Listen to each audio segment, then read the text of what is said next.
Mtazamaji, karibu katika taarifa zetu.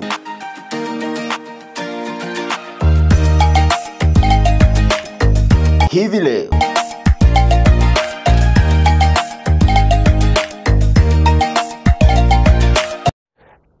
so one of people around the president called me and really abused me that government was being attacked and you did not defend. How do I defend theft? I cannot defend corruption. I am a man of integrity. And much as probably the president says that I did not defend government programs, he is right to a certain extent. I defended the ones that were above board. Anything, I did the alcohol program, I worked on it. Registration of farmers for fertilizer program, I defended, I worked on it to the last day. Coffee reforms, I defended. Tea reforms, I defended. Anything that was above board, that was in public interest, I defended. But issues of corruption, issues of theft of public funds, I could not go and defend. And he must forgive me. I asked President William Ruto to forgive me. I'm sorry, my former boss. Adani, I could not help you to defend. Shah, I could not afford. I could not help you to defend. If the deputy you have picked can defend theft and corruption, let him go ahead. Because he is not elected, he is your person. So he's answerable to you. But me, I was elected. I have the mandate of the people. And therefore, I'm answerable to some people. So I could not go and defend something that is anti-people because I'm elected by the people. You know that this is where the difference between me and the current deputy president is.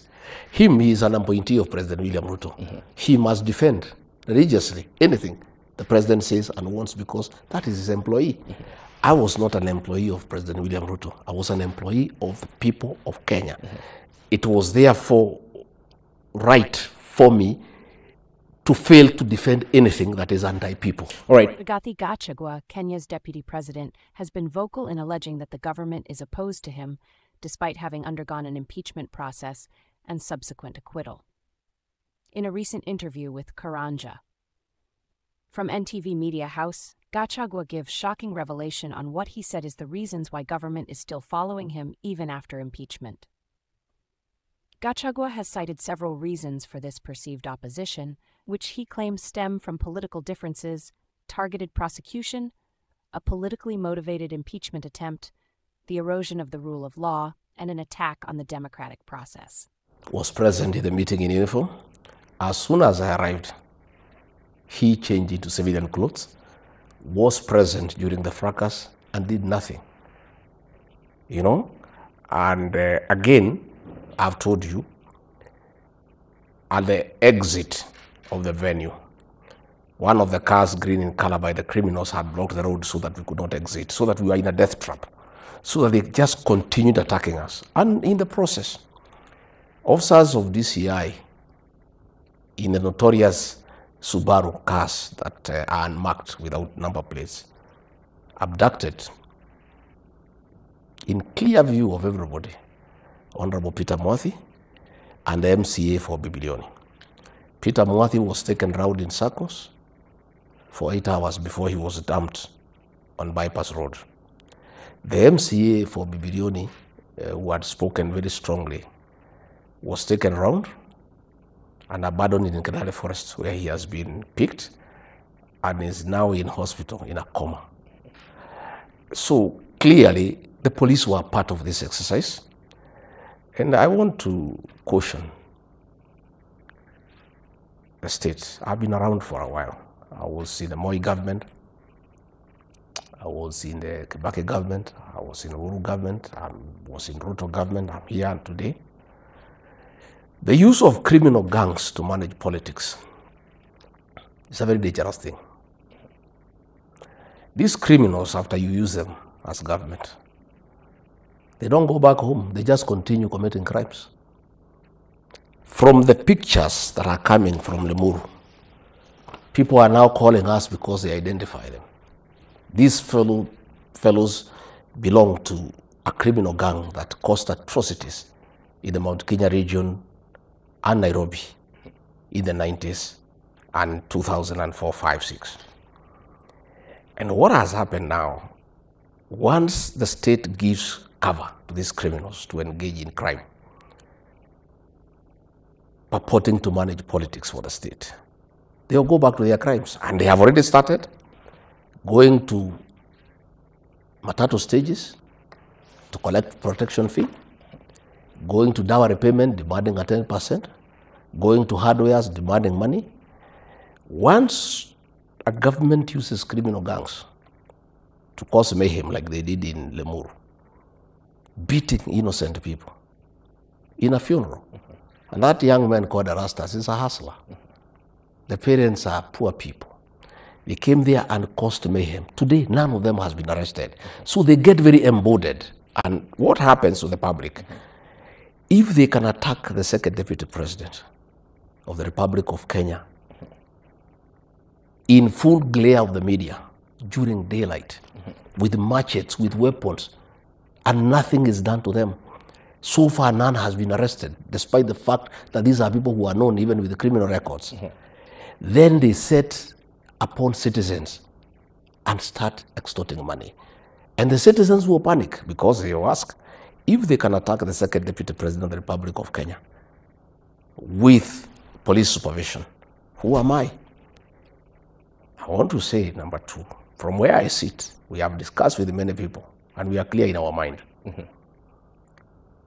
Some peace caravans had been organized within the Mount Kenya region, with musicians to go around to try to entice the people to give favor to the president and his deputy, who are not doing very well in the region for now. And when people asked, why are you sending peace caravans? There is peace in the Mount Kenya region. Send these peace caravans to Baringo, send them to Espokot, send them to Baragoi. There is an attempt to create chaos in the region through this disruption of meetings. Because you see what will happen, Karanja. I was supposed to go to Nakuru for a funeral on Saturday. And I was supposed to go for a church service in Molo PCA. When my supporters in Nakuru learned of what happened, they started organizing themselves to protect me and to deal with whoever may want to come and attack me and create chaos. And I had to stop because I cannot allow that situation, because that is what the planners of this violence wanted. The people of the Mount Kenya to start fighting each other. So they had organized groups in Molo, and my supporters in Molo, who are in thousands, started organizing themselves so that if anybody tries to come near where I am, they will be able to deal with them. And as a leader, as a very responsible leader who cherishes peace, I had to make a decision to call off Nakuru, to call off Molo, to avoid a clash between my supporters, who are in thousands, and the few criminals who have been paid. So I can see from where I sit, some people have sat down and said, this mountain, because it's becoming problematic, let us set up these characters against each other. Let us get this criminal gang that is feared in the area, unleash it, give it state protection, let it cause mayhem, let the people protect themselves and protect others, and then the mountain is chaotic, and then they can enjoy.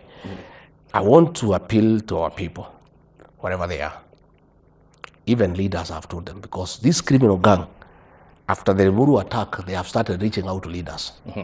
Please, we can offer you protection. That is what they wanted.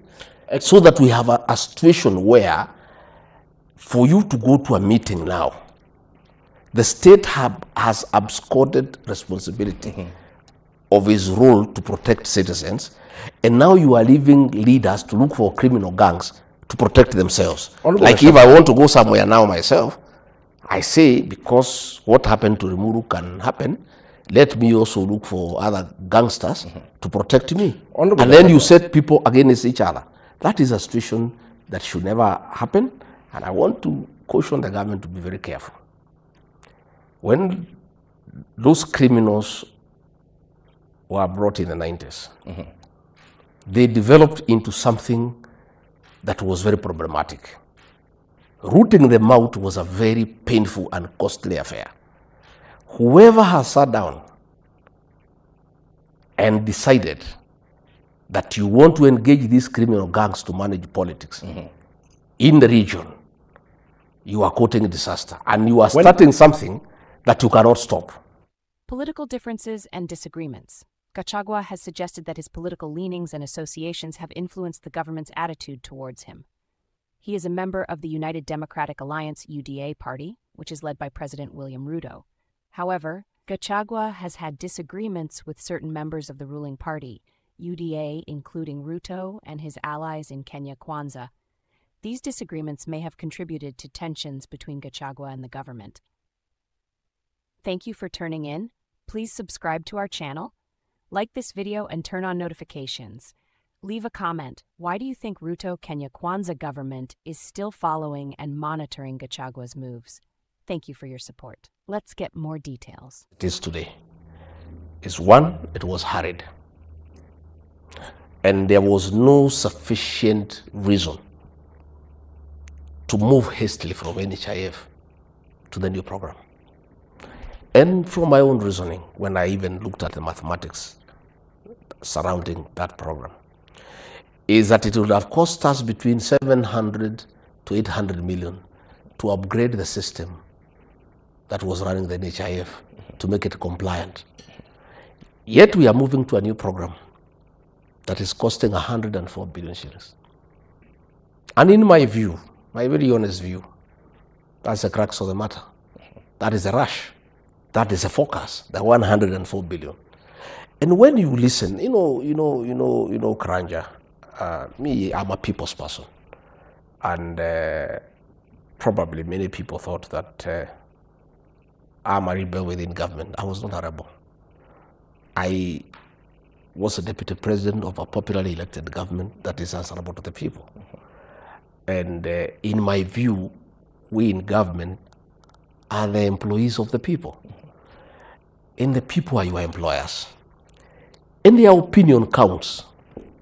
And you cannot dismiss what they think and what they feel.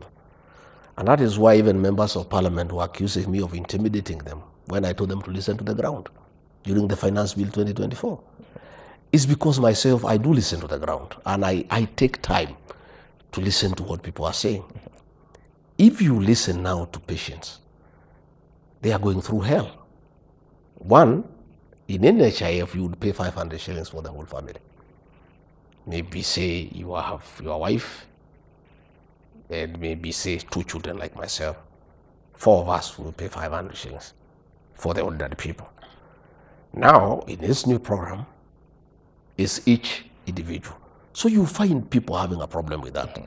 Number 2, you find that the private hospitals have not embraced this program. The program was rushed before all the stakeholders were brought on board. So you find that you have been deducted money in your pay slip. Then when you go to a hospital of your choice, you cannot be treated. And that is the frustration that the people of Kenya are going through. And I am a very strong believer that your employer is ultimate. And the feeling of your employer is so central in whatever decision that you make. In this case, the employer here are the people of Kenya. The people of Kenya. Your Excellency. And if you find the people are up in arms, and everybody is complaining, the stakeholders are complaining, Kenyans are complaining, you simply cannot ignore them and decide that you must do what you have decided because it's a government program. Because that government program is meant to benefit some people. And if the beneficiaries of that program are uncomfortable with its implementation, with its component, with the way it is being rolled out, you have a responsibility as a leader who is elected all the time to take into consideration the views of the people. This responsibility you had when you chaired the cabinet subcommittees in which the shift from NHIF to SHA came. And for Kenyans who do not understand the workings of government, many of whom are watching today, you may need to tell them, if indeed it's true that you did not agree or you said it was rushed because it came to a cabinet subcommittee you chaired, how did it end up in the cabinet? You're the second most powerful person. Cabinet will work on policies. The issue is not the policies, the implementation. In terms of timelines, in terms of the transition, It's now when to go to the respective ministry or department that the whole issue of implementation comes into question. And this is where I'm saying, in my view, the thing is rushed and there is no adequate public participation because the views of the public are not being taken into account. You can pass a very good policy, and there's nothing wrong with passing a good policy. But when you take it to the people, they have a different view. You have a responsibility to change your mind after listening to the people, because at the end of it all, they are the consumer of that policy. You know, all these public policies are meant for the public. They are not for the bureaucrats who work around them. So when you do it, and probably you think you are doing it in good faith, and you think you have come up with a very good policy that can benefit the people. And when you roll out, and that's why public participation has become very... Tafadhali bonyeza alama ya like. Very instrumental in the new constitutional dispensation. You must ask the people, what do you think about this program? If there is a lot of resentment, if there is a lot of rejection, it behoves you as an administration to take into consideration the views of the people. You know, I have seen an advisor in the president's office telling people that their children will not be allowed to go to school unless you register for this program. You know, that is coercion. That is intimidation. If something is good, Ibrahim, it is people who should be rushing to register. You know, a good package, something that is attractive, something that is beneficial to the people, you know, it is upon people to rush and do it. But if it reaches where you have to intimidate people and blackmail them, that unless you register for this program, your child will not be admitted to school, there is a problem somewhere. Why are you setting conditions? Mr. Gachagua, what level of responsibility are you taking in this situation that we are in? You're speaking about a government that does not listen. You served in this government for close to 2.5 years.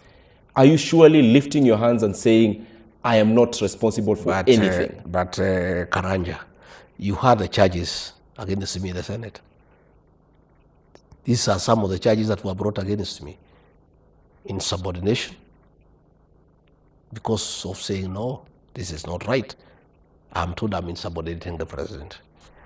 I was accused of not living to the principle of collective responsibility, because in some instances, I would say, no, this is wrong. I've listened to the people, and this program is anti-people. So you cannot sit here and ask me to take responsibility when you know that some of the charges against me before the National Assembly and the Senate was that I went to the side of the people. Charges. I'm a people's person. Charges which you, through your lawyers, completely refuted. That's what I'm saying. I said, like, we were told to go and supervise the demolition of homes along Nairobi River. And I said, no. And I say that is not insubordination, that is doing the right thing. Because, one, a government should not have war, be at war with the citizens. We had made a commitment as the Kenya Kwanza administration that if we are elected to office, we will not have brutal evictions and inhuman relocation of citizens. And here I'm being told to do it, and I say, no, I will not do it. And I was defending that charge to say what I did is the right thing, because even if you look at the UN Charter, there are certain ways how you relocate people. So I have gotten where I am today because in many instances, I refuse to betray the people of Kenya.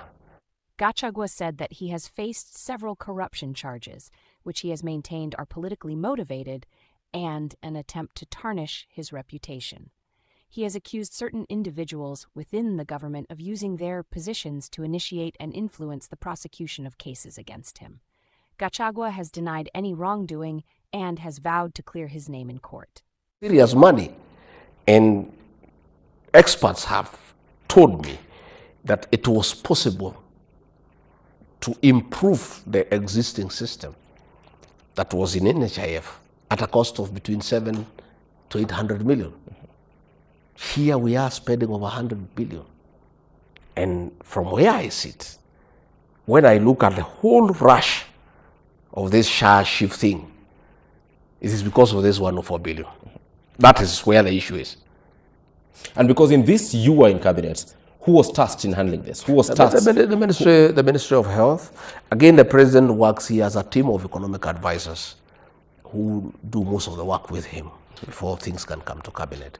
This is where all these details were worked out. And you have heard that even people in that economic advisory council, their spouses are involved in that system. There is clearly a conflict of interest, and the whole thing is not straight. And that is why Kenyans are agitated. Why would you want to spend 104 billion shillings on a system that is not necessary? It was quite okay to improve the existing one, between 700 to 800 million to do the same purpose. So you can see some people somewhere are conflicted.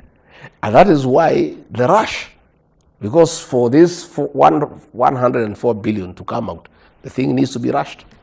Who are the platform providers on SHA? Because I have seen documents from the Ministry of Health that indicate that for every amount that SHA will be paying for each procedure done or for each service offered, some amount will be heading or directed to a platform provider. I think 25% or something like that. Who are these platform providers? No, I was not involved. Nobody involved Rigathi Gachagua. I was not involved in the procurement. I was not involved in the conceptualization of this SHA thing. I was just there. And that's why I'm saying many times I was being told, President said that I failed to defend. He said when he was unveiling his deputy, he accused me of having left him alone to defend government programs and failed to support him to defend government programs. But how do I defend things I don't know, Karanja? I can't go to defend that SHA thing. The use of 104 billion, I would be out of my mind to come to television to support something that, in my view, is ridiculous, and which from every perspective is pure theft of public funds. I cannot defend such things. I was being told to defend Adani. I said one day I was in a funeral somewhere in Trans Nzoia, and I think the senator for Kisii, Richard Onyonka, came very hard on government because of Adani. And I was the last to speak about the fertilizer program, which admittedly is a success. And I took part. I worked with it with the president. And in fact, one day, a minister came and presented to the president a bill of about 1.8 billion to distribute fertilizer. And I happened to be there. And I told the president, this is theft. He was saying, for us to distribute fertilizer in Kenya, we need to hire a firm to ensure that the fertilizer reaches the farmers. And he was giving like 300 shillings per bag. So we calculated with the president, and the bill would have been like 1.8 billion. And I did suggest to the president that we could register farmers using the officers of the National Government Administration. And he was agreeable. And he asked me to oversee the exercise, which I did successfully. And within 2-3 weeks, we had registered 5 million farmers. And that program is very, very successful. Again, the issue of the strengthening of the Kenyan shilling, that again is successful. Again, the employment of the teachers, 52,000 teachers, give credit where you do, that is true. But there are issues he talked about. The economy has improved. There is growth, there is less inflation, all those figures. From where I sit, because I told you I was around during Moi time, I was around during Kibaki's time, I was there during Uhuru's time, I'm there during Ruto's time. For you to know whether the economy is successful, you don't need figures. Just ask Wananchi, they will tell you. If you ask people who have been around through those 4 governments, they will tell you that the economy improved during the tenure of Mwai Kibaki. Those are they are the best indicators. Forget about these figures and percentages. Those are theories and statistics done at the Treasury, growth of 2.7%, I don't know, those are okay. But if you want to know how the economy is performing, just talk to the ordinary people. Karanja, you live with this country. Talk to the people. What is your view? I'm asking you. Talk to the people. You served in this government for half time. We are not talking about the government now. We are asking. We are saying, we are talking about I'm telling you, Your Excellency, the best people to give you an indication about the performance of the economy are the people of Kenya. And from what they tell me every day, they don't think we are making any progress. They think we are doing very badly. And at the end of it all, they are the owners of this country. They are the people we work for. So what they think and what they feel is the most important. And any time there is improvement in the economy, the people will feel it. There will be improvement in business. There will be improved cash flow, employment. All those benefits will tag along with an improvement of the economy. Impeachment maneuver and political motivations.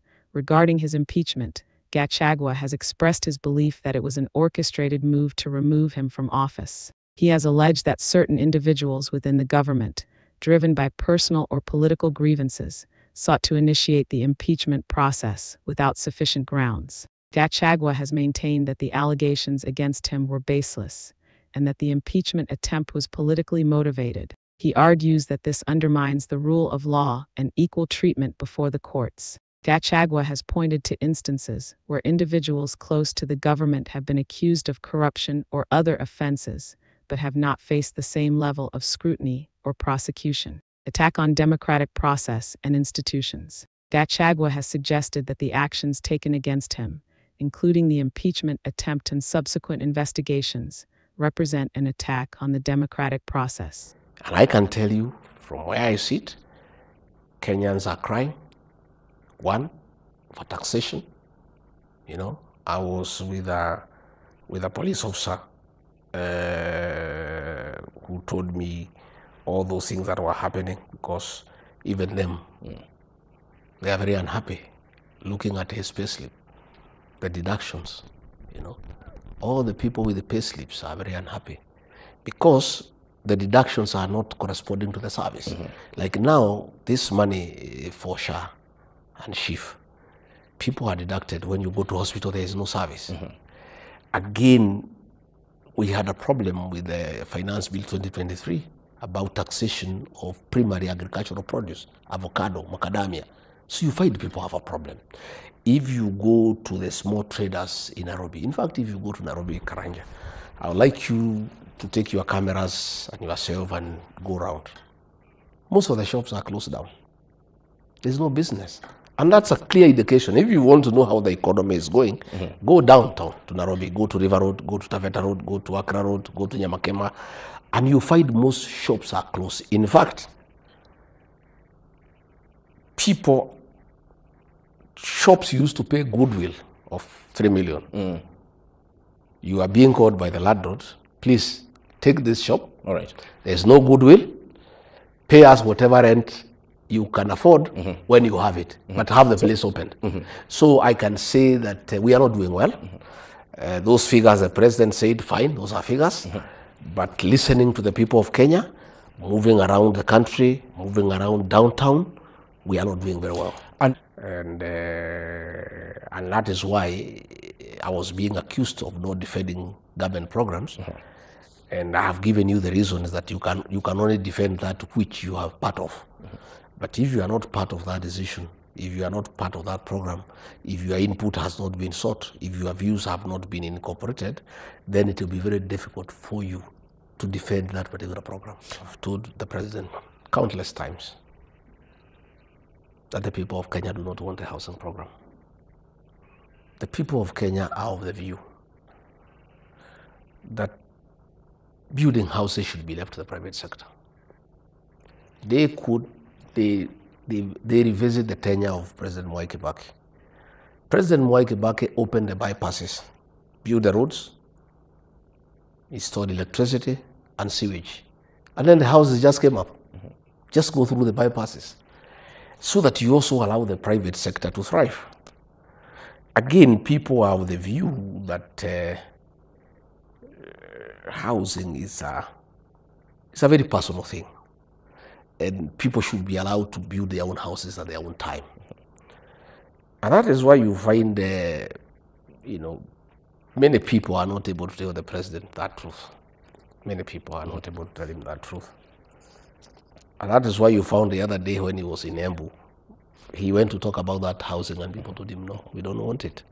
Because it's reaching there, because you see what is happening to Kenyans. They find everybody else has failed them. MPs are not talking for them. Nobody is talking for them. Then they are left on their own now to address the president directly. It was very unfortunate because that shouldn't happen ordinarily, where people are shouting at the president. It's not right.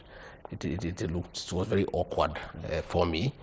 But people have reached there because he was talking about housing so passionately to people who believe it is not right, And many a times I told the president, Your Excellency, I've talking to many people.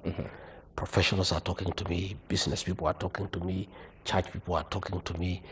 People think that we should concentrate on completing the projects that we inherited from President Uhuru Kenyatta. The Mau roads, the bypasses, all roads that are going on, irrigation dams, provide rural electrification. The people of Kenya feel that is what is a priority. Again, the people wanted us to pay the pending bills, which is about 900 billion. They felt that the issue of housing is really not a priority and it's a very individual thing, and they feel that it should be left to the private sector, And myself, Karanja, I'm a people's person. Once the people are of that opinion, that becomes my automatic opinion. And that the president was accusing me of not going to launch housing. It's one of the things repeatedly he would accuse me of. Wewe Rigiji unisaidii kwenda kufungua manyumba nini? Mwambia hii manyumba watu wataki boss.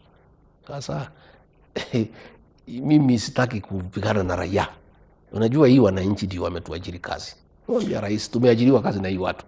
Sasa hii kitu ya manyumba hii hawataki. Hata tukijaribu kuwaambia, they are not interested. Because even many times I would go with the president and he would start speaking. Normally he would take between 15 to 30 minutes, depending on the mood he's in and how the crowd is and the reception. So with the time had started, how long he takes. So once he starts and I decide that he'll take 25 minutes, I would go and mix with the people when we are launching those projects. They would clearly just say they are not interested. He has expressed concern about the use of state institutions for political gain and the erosion of democratic norms. Gachagua has argued that the government's actions are aimed at silencing dissent and consolidating power. It is important to note that these are Gachagua's perspectives and allegations, and they have not been independently verified or confirmed by the government or other sources. It is also worth considering that Gachagua is a politician, and his statements may be influenced by his own political interests and agenda. The government has not publicly responded to Gachagua's allegations in detail, and it remains to be seen how these claims will impact the political landscape in Kenya. Thank you for watching. Please subscribe to our channel, like this video, and turn on notifications. Leave a comment. Why do you think Ruto Kenya Kwanza government is still following and monitoring Gachagua's move? Tafadhali bonyeza alama ya like.